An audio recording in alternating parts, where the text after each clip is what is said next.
Esta es una mañana especial, ¿sí o no? Estamos en una serie muy, muy importante. ¿Sabes cuál es? ¿Cuál? La serie del descanso, lo tenemos aquí en la pantalla, Encontrando Descanso. Y es que Nueva Vida, durante estos meses de verano, ha entrado en una serie muy especial, que es así, Encontrando el Descanso. Hemos estado trabajando acerca del descanso y hemos aprendido que nuestro descanso está ¿en quién? En Jesús, en Cristo. Nuestro descanso está en Cristo. Hemos aprendido que el descanso va mucho más allá de tal vez unas vacaciones. ¿Hay alguien que esté de vacaciones aquí ya? ¿Todavía no? ¡Wow! Ah, bueno, por allí, por allí. Pero este verano algún día libre vendrá, ¿no? Y si te toca trabajar todo el verano, por lo menos el fin de semana puedes salir al parque, puedes ir al río, puedes ir al pantano. Hay planes un poco diferentes, porque como decía el pastor Wilson, estamos de verano y hay que disfrutar esta etapa. Yo soy team invierno 100%. Yo me bajo del altar sudando en enero, imagínate en junio. Tengo mucho calor siempre, así que yo soy team invierno, pero bueno, hay que disfrutar del verano. Vamos, anoche le decía a Darío, del verano me gustan las noches y ayer hacía una brisa fresca, riquísima. Pero hemos aprendido que el descanso va mucho más allá de una brisa fresca en el parque, ¿verdad? Muchas veces enfocamos nuestra mente en necesito descansar, ¿verdad? Necesito irme de vacaciones, yo necesito ver la playa, yo solo con que la vea ya a mí me cambia el estado de ánimo, ¿sí o no? Pero hemos aprendido en la serie del descanso que el descanso es más allá de todo eso. Porque resulta que la temática que te traigo esta mañana es una temática que ha tocado mi corazón y que Dios ha estado trabajando profundamente conmigo. Porque resulta que muchas veces estamos muy preocupados y nuestra mente piensa aquella paz cuando yo me tumbe en esa tumbona y solo escuche el murmullo del mar, ¿verdad? O cuando me vaya allí a la montaña y oiga solo los pajaritos, el silencio. Cuando a lo mejor los niños se vayan de campamento o se los quede la abuela y yo no oiga más que mi propia respiración, ¿sí o no? Pensamos en ese silencio penetrante, pero muchas veces nuestro interior está tan turbado que el silencio se vuelve un campo de batalla. ¿Te ha pasado alguna vez?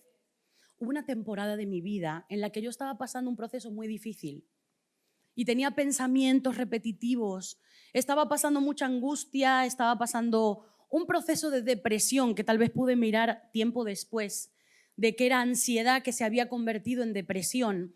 Y para mí el peor momento del día era la noche, porque yo durante el día trabajaba, estaba con mis hijas, iba a las recogidas del colegio, a lo mejor me podía ver una serie, podía leer algo, podía estar activa, podía estar conversando con alguien, pero cuando llegaba la noche y yo ponía mi cabeza sobre la almohada y no había televisión, no había ni luz, porque era momento de dormir, se apagaba la luz y llegaba ese silencio absoluto y era el momento del descanso, mi mente, y solo estábamos mi mente, mis emociones y yo. Y eso se volvía un campo de batalla. Por eso la temática que te traigo esta mañana se llama Dios en mi silencio. ¿Qué pasa cuando todo se queda en silencio? ¿Qué hay en tu interior cuando ya no hay ruido? Cuando llega ese momento de descanso y hay silencio absoluto, ¿qué hay en tu interior? Y para ello quiero que busquemos un pasaje que está en Primera de Reyes, capítulo 19. Vamos a leer desde el versículo 11. Primera de Reyes 19, desde el versículo 11.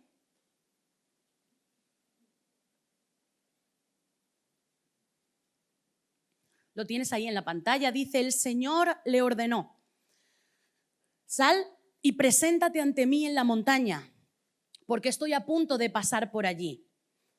El Señor le ordena al profeta Elías, preséntate ante mí en la montaña, porque estoy a punto de pasar por allí.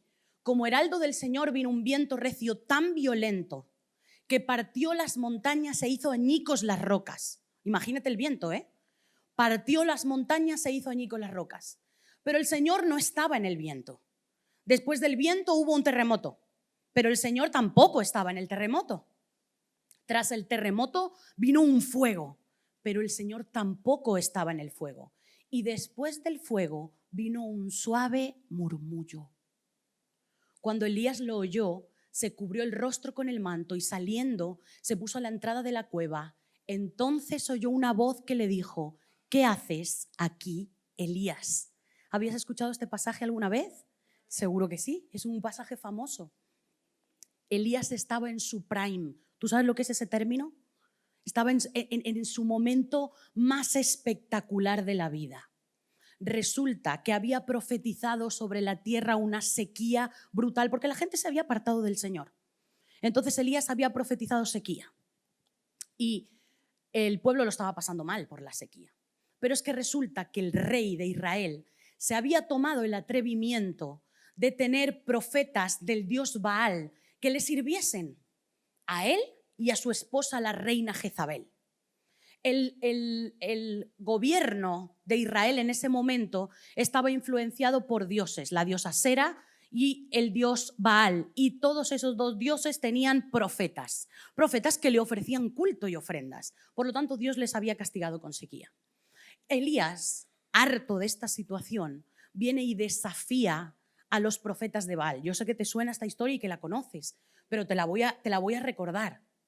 Desafía a los profetas de Baal y los manda a llamar al Monte Carmelo. Vénganse al Monte Carmelo 450 profetas de Baal. ¿Qué pasaba con los profetas de Dios en el pueblo de Israel? Resulta que Jezabel se había encargado de ir acabando con todos. Casi no quedaban. Elías quedaba por ahí. ¿Sabes lo que sí que tenían? Profetas de dioses ajenos, muchos. Y a esos 450 profetas de Baal los manda al Monte Carmelo. Vamos al Monte Carmelo, vais a levantar un altar y vais a poner encima un sacrificio. Yo voy a levantar otro altar y voy a poner encima otro sacrificio. Vamos a clamar al cielo y a ver qué Dios responde. Era un desafío. Además, él estaba eufórico, repleto de Dios. Estaba en su momento más álgido. Entonces los profetas aceptan y él dice: comenzad vosotros. Y aquellos profetas comienzan a clamar, a clamar, a clamar, a clamar, porque su dios Baal descendiese fuego del cielo y quemase el sacrificio que tenían delante. Comienzan a clamar, a clamar, a clamar, va llegando al mediodía y ese Dios no ha hecho nada, nada en absoluto. Entonces Elías, en su momento más álgido y eufórico, empieza: ¿no será que vuestro Dios está de vacaciones? ¿No será que se ha quedado dormido? Imaginaros Elías estaba, ¿no será que estaba burlón, además burlón? Y aquellos profetas se cortaban y era costumbre cortarse para como atraer a través de la sangre ese poder divino, ¿no? Entonces ellos cortándose, ya era por la tarde y Elías dice: mira, dejarlo ya. Se planta en medio del sacrificio y allí en el Monte Carmelo dice: Señor, traducido así al vulgo, ¿vale? Haz lo tuyo. ¿Tú te imaginas esa escena? Señor, haz lo tuyo. Y de repente una columna de fuego. Previo a eso había mandado a llenar de agua, como por meter baza a la cosa. Llenó de agua todo el sacrificio suyo, todo empapado de agua, zanjas alrededor de agua. Se planta y en el medio: Dios, haz lo tuyo, y Dios manda fuego, consume el sacrificio, consume el agua. Una cosa descomunal ante los 450 profetas y todo el pueblo que estaba ya agolpado. Elías estaba. Termina aquel espectáculo y entonces Elías dice: llévense a todos esos profetas y aniquílenlos, ejecútenlos. Y se carga 450 profetas de Baal, los mata. Pasado esto, viene Acab y le dice: Acab, ¿oyes eso? ¿Qué? Viene lluvia. Imaginaros la situación del pueblo. El pueblo estaba en sequía, estaba pasándolo mal. Aquellos profetas habían sido ejecutados completamente. Elías había conseguido que Dios le respondiese de una forma descomunal y ahora encima Dios va a mandar lluvia como Elías lo estaba profetizando. Manda al siervo, le dice: súbete al monte y dime qué ves. 7 veces lo hizo subir al monte. A la 7ª ve una nube que viene como del tamaño de una mano y le dice: Acab, va a llover. Vete a tu casa, porque vaya a ser que te pille la lluvia por el camino y no puedas llegar. Elías estaba pletórico. No solamente eso, sino que cuando le dice Acab, el rey Acab, le dice, vete Acab a tu casa porque va a llover y cuenta todo lo que ha pasado, Dios le dice, apresúrate para que llegues antes que Acab tú a la ciudad, y dice la Biblia que él se ajusta el cinturón y Dios le da como una especie de poder espectacular y consigue recorrer 22 kilómetros más rápido que el carro del rey Acab. Ponte, por favor, en la piel de Elías. Fuego del cielo, 450 profetas de Baal avergonzados, 450 profetas muertos, lluvia que llevaban esperando 3 años y 6 meses de sequía que llevaban, lluvia que no se contenía, rapidez y demostración del Espíritu sobre su propio cuerpo. No se podía estar mejor, créeme. Una cosa espectacular. Llega Acab a su esposa y le dice, Jezabel, Elías ha matado 450 profetas tuyos, de los que te sirven a ti aquí. Y Jezabel, que era mala, malísima, le dice que me maten los dioses ahora mismo si yo no consigo que se muera este hombre ya mismo. Por mi vida que Elías va a estar muerto ya. Y de repente esas palabras retumban en el corazón de un Elías que estaba... ¿Tú piensas que si Dios ha manifestado su poder de esa manera, por qué iba a causar tanto miedo esta frase? No lo sabemos, pero Elías se le arruga el corazón y comienza el periodo más vergonzoso, triste, angustioso de la vida del gran profeta Elías. De estar en lo más alto, ahora de repente comienza a huir por su vida a estar en lo más bajo. Va a recorrer el desierto en una depresión profunda y no sabemos por qué razón, pero las voces del miedo comenzaron a implantarse en la cabeza de Elías. Y Elías comienza a angustiarse y comienza a escuchar las voces de muerte, las voces de persecución, y allí, en su estado más vulnerable, suelta una frase: el Elías veloz de la lluvia, del fuego, el Elías impresionante que había dicho, Señor, ahora haz lo tuyo, y se había manifestado con poder, está diciendo, estoy harto, quiero morirme. Qué frase tan fuerte. Eso todo está, no me lo estoy inventando yo, está ahí en Primera de Reyes. Quiero morirme. Las voces de la cabeza de Elías estaban acribillándole. Estaba solo metido en una cueva y esas voces estaban una y otra vez hablándole, y cuando él guardaba silencio solo podía escuchar, te están persiguiendo, te van a matar, te van a matar. Un poco más adelante él va a conversar con Dios acerca de lo que le está pasando y también expresa que está dolido porque el pueblo no está obedeciendo. Y hay muchas cosas en el interior de Elías que lo están persiguiendo, y cuando él guarda silencio, esas voces en su cabeza están rum, rum, rum, rum, rum. Ante esa necesidad, Dios viene y responde. Mira al que tienes al lado y dile, Dios respondió a Elías.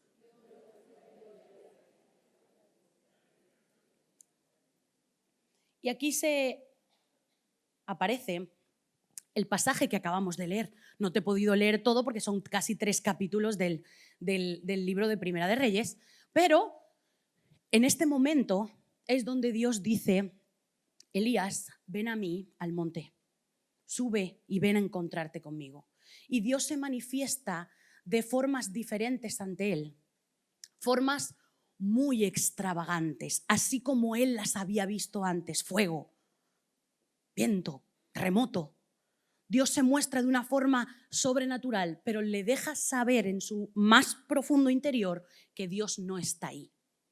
Dios no está ahí. Y de repente, en un suave murmullo, en medio del silencio, Dios le hace sentir a Elías que está presente. Cuando yo leía este pasaje y pensaba en cómo muchas veces lo más profundo de nuestro interior se turba tanto que nos impide descansar, leía y me daba cuenta que el Señor quería transmitirnos en esta mañana que en medio del silencio donde nuestra cabeza no para de dar vueltas, Él está ahí. Pero ¿sabes qué? Es curioso porque cuando lees el pasaje no le dice nada más. Le repite 3 veces: ¿qué haces aquí, Elías? Dios no le da una solución ¿cómo decirte? Voy a destruir a Jezabel, la voy a colgar del pico más alto, voy a mandar un oso que se la coma. No hay esa respuesta. ¿Te va a dejar de perseguir hoy mismo? No. Dios le dice: aquí estoy, en la calma. Le dice: Elías, frénate. No estoy en el viento ahora, no estoy en el fuego, no estoy en el terremoto. Estoy aquí contigo en la cueva, en el silencio. Aquí estoy, aquí estoy. Ahora levántate, vamos a trabajar. Cuando yo leí esta historia, me daba cuenta de que muchas veces en medio del silencio necesitamos frenarnos. En medio de la quietud del trabajo, la quietud de nuestras agendas, debemos de frenar nuestra cabeza, nuestra mente. Debemos detenernos para escuchar a Dios decir: estoy contigo. En cada preocupación, en cada conflicto, en cada momento que estás teniendo con tus hijos, con tu esposo, con tu esposa, estoy contigo, yo estoy en la quietud. Necesitas parar, frena tu cabeza y encuéntrame en medio del silencio, encuéntrame en medio de esta quietud, yo estoy allí. Y Elías necesitaba escuchar a un Dios diferente y a mí me encanta, porque Dios no solamente tiene una manera de hablarte, Dios tiene la manera de hablarte que tú necesitas. ¿Sabías eso? No, es que yo si no voy el domingo, es que si yo no hablo con este pastor, es que si yo no lo hace de esta forma. No, Dios está contigo. Necesitas aprender a escucharle, aún en medio de ese alboroto interno de tu cabeza. Él quiere estar allí, Él quiere escuchar tus necesidades. Muchas veces la vorágine de nuestras vidas no nos deja contemplar a Dios en medio de la quietud. Nos vamos de vacaciones y allí en momentos de descanso nuestra cabeza, y llega la noche, el momento de descansar, y eres incapaz de descansar porque tu mente no para. Pensamientos de muerte, pensamientos de persecución, pensamientos de maldad, eso es lo que ronda tu cabeza constantemente y Dios no puede entrar ahí porque no tiene permiso. Dios le dice a Elías: para, no estoy en el alboroto, estoy aquí contigo en la cueva, estoy aquí en la quietud, estoy contigo. Frena, mira al que tienes al lado y dile: frena.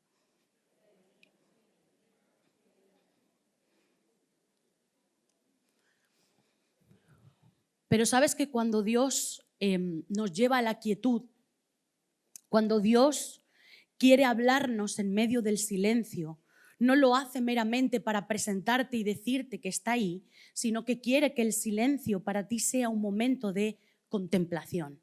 Quiere que el silencio para ti sea un momento de reflexión. Quiere que para ti el silencio sea un momento de encontrarte con quién es Él. Y quiero leerte un pasaje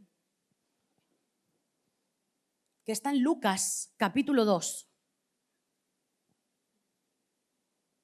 desde el versículo 15. Lucas 2, desde el 15.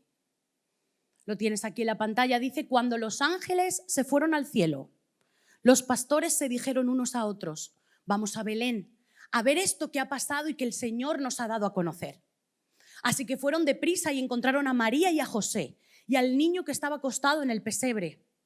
Cuando vieron al niño, contaron lo que les había dicho acerca de él. Y cuantos lo oyeron se asombraron de lo que los pastores decían. María, por su parte, guardaba todas estas cosas en su corazón y meditaba acerca de ellas. El 20, ¿lo tenemos? Si no, lo leo aquí. Los pastores regresaron glorificando y alabando a Dios por lo que habían visto y oído, pues todo sucedió tal como se les había dicho. María era una jovencita que había dedicado su vida a Dios. Era judía, por lo tanto en su costumbre estaba el adorar a Dios, el estar cerca de Dios, y de repente había recibido una palabra directa de parte de Dios. Había recibido la palabra de que sería madre del Mesías. Los ángeles se habían manifestado a los pastores y les habían dicho: en Belén ha nacido un niño, ha nacido el Mesías, id a verle a Belén, están allí, están en el pesebre. Y llegan los pastores con aquel alboroto. Vosotros imaginaros, unos ángeles se habían presentado, una luz en medio del campo, había sido una cosa espectacular.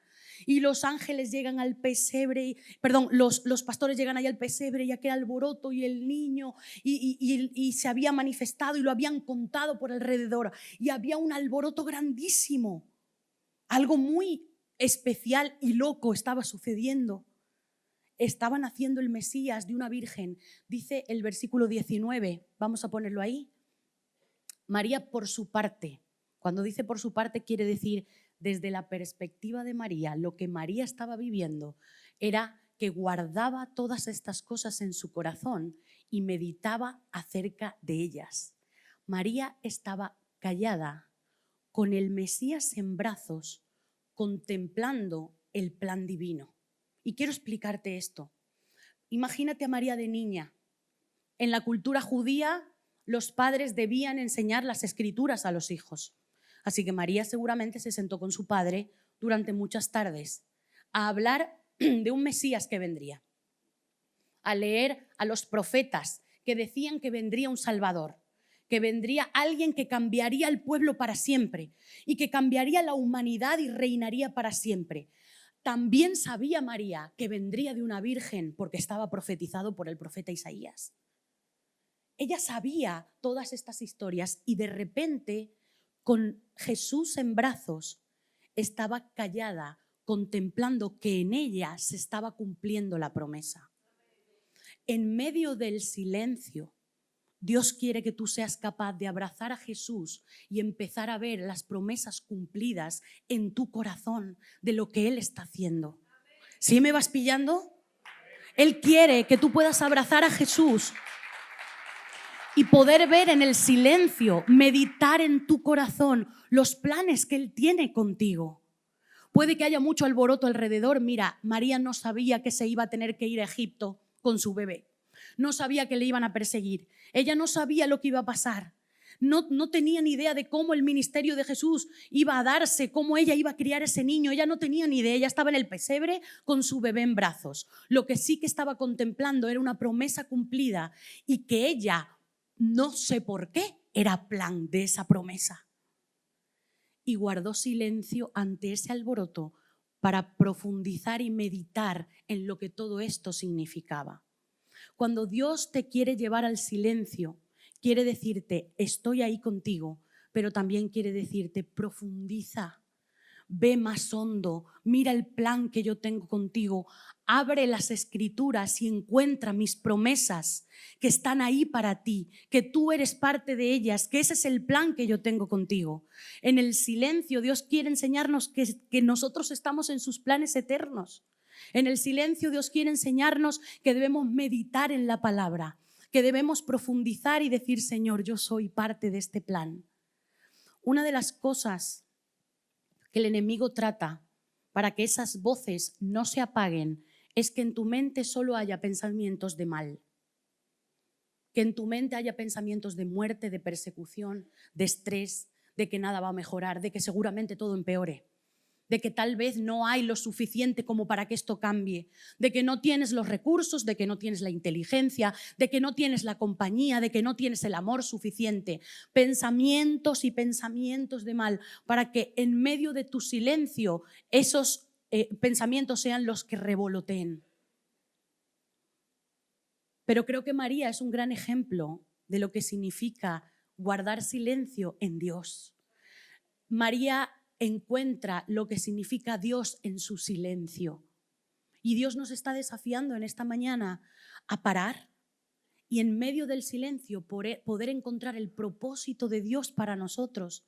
Meditar en todas las cosas buenas que Él ha dicho acerca de nosotros, en sus promesas, en lo que vendrá. Meditar en que Él sigue siendo fiel, en que sus planes se han cumplido y que sus promesas permanecen para siempre.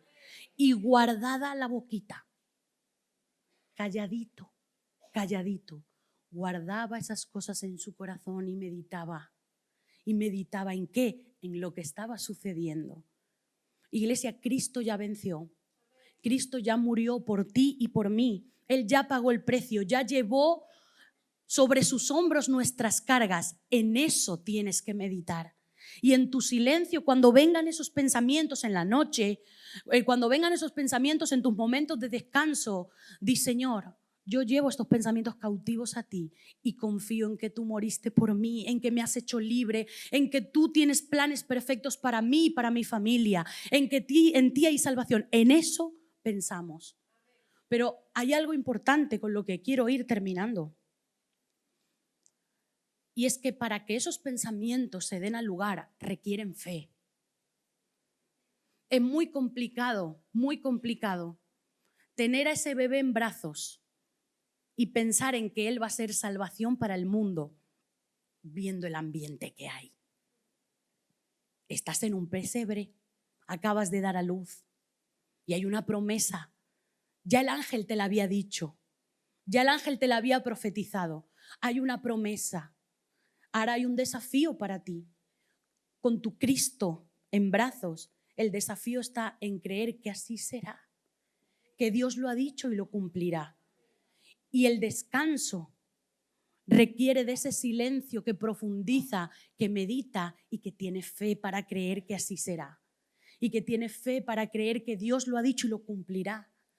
Fe en medio del silencio, fe en medio del descanso es un reto que tenemos como iglesia, pero que creo que Él nos va a dar la fuerza, creo que Él nos va a dar la capacidad de poder llegar a esa profundidad en Él y descansados en silencio, dejar de tener miedo a estar callados, sino aprovechar el silencio para escucharle a Él, para verle a Él, para meditar en Él, para con Él en brazos poder ver sus promesas y lo que Él va a hacer con nosotros. Muchas veces los pensamientos nos llevan a ansiedades y a depresiones.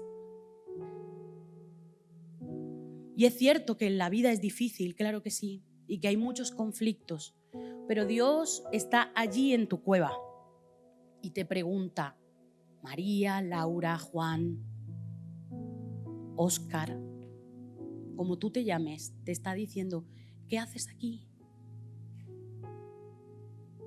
Yo estoy contigo en el silencio.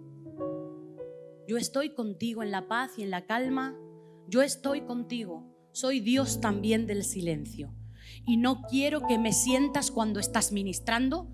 No quiero solo que me sientas cuando estás orando por alguien. No solo quiero que me sientas cuando aquel negocio te sale redondo y te sientes el dueño del mundo. Quiero que me sientas cuando estás solo en tu cuarto de noche tumbado. Ahí estoy yo también. Yo soy Dios de paz y de calma. Soy Dios del silencio. Dice: y en aquel murmullo suave, ahí estaba Dios. Allí estaba Dios. Y aquella María abrumada seguramente. Todas esas voces que decían y que gritaban y que alboroteaban alrededor. Y ella callaba y meditaba. ¿En qué? En que el Mesías estaba aquí. En que yo soy parte de esa promesa, en que yo soy parte de todo eso. Él tiene planes con nosotros, iglesia, planes de bien y no de mal. Y en eso quiere que pienses. ¿Qué te parece si te pones de pie? Te damos gracias, Señor, por tu presencia. ¿Qué te parece si levantas tus brazos al cielo, altos, altos, altos, altos, altos? Y le dices: Señor, aquí estoy, tú me conoces. No podemos escondernos de ti, no podemos escondernos, Señor, ni nuestra mente puede ocultarse. Ni aun cuando callamos, tal vez mi esposo no se da cuenta de mis pensamientos. Tal vez mi esposa no se da cuenta de mis pensamientos. Tal vez mis padres, mis hermanos o mis amigos no saben lo que vivo cuando acuesto mi cabeza sobre la almohada y hay silencio absoluto. Nadie sabe, pero tú sí lo sabes, Señor. Y hoy podemos escuchar la voz de tu Espíritu decir: yo soy Dios de tu silencio. Yo quiero tomar control de aquellos pensamientos que te están agobiando y abrumando. Yo estoy contigo.